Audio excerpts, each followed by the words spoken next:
अंतरिक्ष में बना नया इतिहास। जेफ बेजोस ने की अंतरिक्ष में सैर, 106 किलोमीटर ऊंचाई तक उड़ान भरी,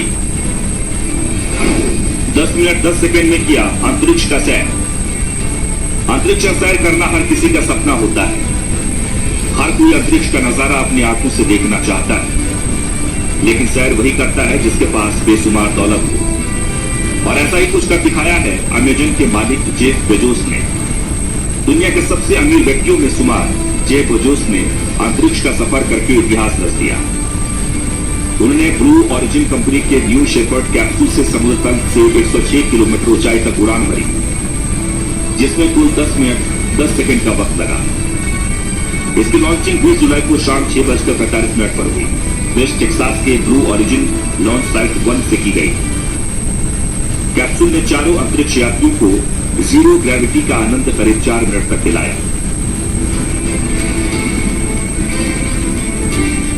इसके बाद पूरी टीम सुरक्षित शाम 6:55 पर लौट आई।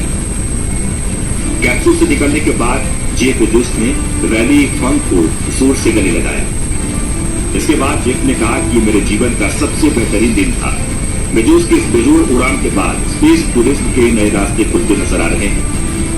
जेफ बेजोस के साथ उनके छोटे भाई मार्क बेजोस, 82 साल की महिला वैली फंक और 18 साल के युवा ओलिवर डैमन ने भी अंतरिक्ष की सैर की। लॉन्च होने के 2 मिनट में न्यू शेपर्ड रॉकेट आवाज से 3 गुना ज्यादा से अंतरिक्ष की ओर बढ़ा, यानी यह रॉकेट 1029 मीटर प्रति सेकंड की गति से ऊपर बढ़ा, तब 3704 किलोमीटर प्रति घंटे की गति से स्पेस की ओर बढ़ा। इसके 1 मिनट बाद बूस्टर यानी रॉकेट अपनी कैप्सूल से अलग हो गया। कैप्सूल उस ऊंचाई पर पहुंच गया जहां ग्रेविटी नहीं थी। यहां चारों एस्ट्रोनॉट्स ने जीरो ग्रेविटी फील की। कुछ मिनट अंतरिक्ष में बिताने के बाद न्यू शेपर्ड कैप्सूल करीब 10 मिनट 10 सेकंड बाद धरती पर लौटा। उस समय उसकी रफ्तार तेजी से कम करने के लिए पैराशूट खोले गए। उस समय 26 किलोमीटर प्रति घंटे की गति थी, लेकिन पैराशूट खुलने के बाद यह स्पीड कम होकर 1.6 किलोमीटर हो गई।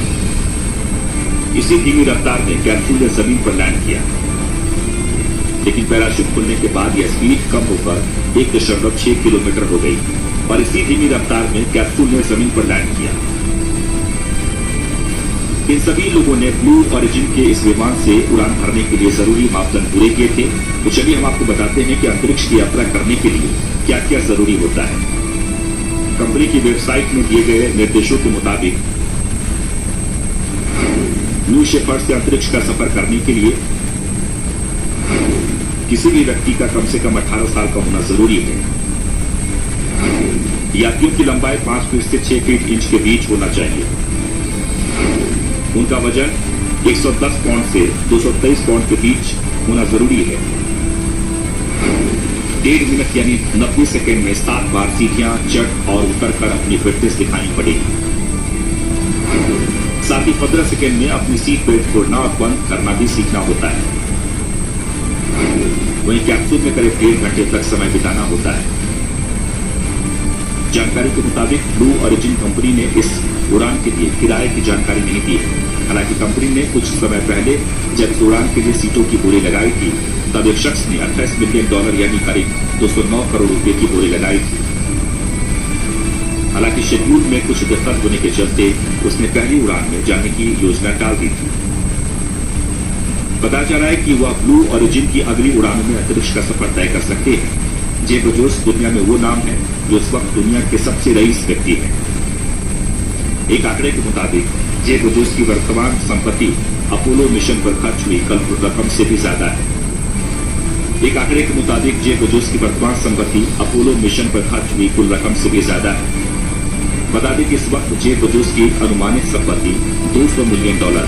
फिलहाल इसका सटीक अंदाजा लगाना बेहद मुश्किल है, क्योंकि अमेजन के शेयरों के दाम में उतार चढ़ाव समेत कई मसले हैं। हालांकि यह संपत्ति अपोलो मिशन पर हुए कुल खर्च से ज्यादा बताई जा रही है।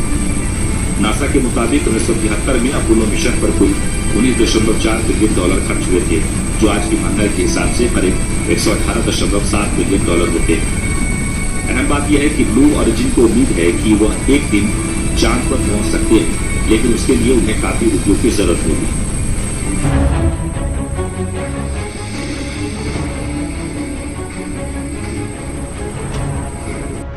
आप भी कर सकते हैं अंतरिक्ष यात्रा। अंतरिक्ष में यात्रा करना हो जाएगा आसान। जेफ बेजोस ने की अंतरिक्ष की सैर। अंतरिक्ष में सैर करना अब और आसान हो जाएगा, लेकिन सैर सपाटे में अभी समय है। और अगर आपके पास पैसे हैं तो आप भी अंतरिक्ष की सैर कर सकते हैं। अमेज़न के मालिक जेफ बेजोस अंतरिक्ष की सैर करके लौटे हैं। बेजोस के इस सफर से टूरिज्म के नए रास्ते खुल गए हैं। आने वाले समय में अंतरिक्ष यात्रा को और आसान करने पर जोर दिया जाएगा, जिससे कि और अधिक लोग अंतरिक्ष में जा सकें। आइए आपको बताते हैं ब्लू ओरिजिन क्या है। जेफ बेजोस की स्पेस कंपनी है ब्लू ओरिजिन, जिसका रॉकेट न्यू शेफार्ड है, जिसकी लॉन्चिंग 20 जुलाई शाम 6:45 पर वेस्ट टेक्सास के ब्लू ओरिजिन साइड 1 से की गई। सेफई नाम का यह रॉकेट अब तक 15 उड़ान भर चुका है, लेकिन अब तक किसी भी इंसान ने सफ़र नहीं किया। ब्लू ओरिजिन के इसे लॉन्च करने से लेकर लैंडिंग तक किसी भी अंतरिक्ष यात्री को किसी भी तरह का किसी भी कंसोल पर कोई काम नहीं करना होगा। ऐसा पहली बार हुआ है कि कोई भी लैंडिंग ऑटोमेटिक हुआ हो। तो चलिए आपको बताते हैं ब्लू शेफर्ड रॉकेट के बारे में कुछ खास बातें। न्यू शेफर्ड रॉकेट और कैप्सूल का नाम 1961 के एस्ट्रोनॉट एलन शेफर्ड के नाम पर रखा गया है। एलन शेफर्ड अंतरिक्ष में पहुंचने वाले पहले अमेरिकी नागरिक थे। न्यू शेफर्ड कैप्सूल में पायलट नहीं था, क्योंकि यह यान पूरी तरह से ऑटोमेटिक है। इसका कंट्रोल ज़मीन पर बनाए गए मास्टर कंट्रोल सेंटर से था। इसमें किसी भी तरह का कोई कमांड देने की ज़रूरत नहीं थी। कैप्सूल 6 एस्ट्रोनॉट के लिए बनाया गया था, लेकिन फिलहाल इसमें 4 ही लोग अंतरिक्ष में गए थे। ये आसार है कि आने वाले सालों में कुछ और खास लोग यात्रा कर सकते हैं। ब्यूरो रिपोर्ट, खबरें आर पार।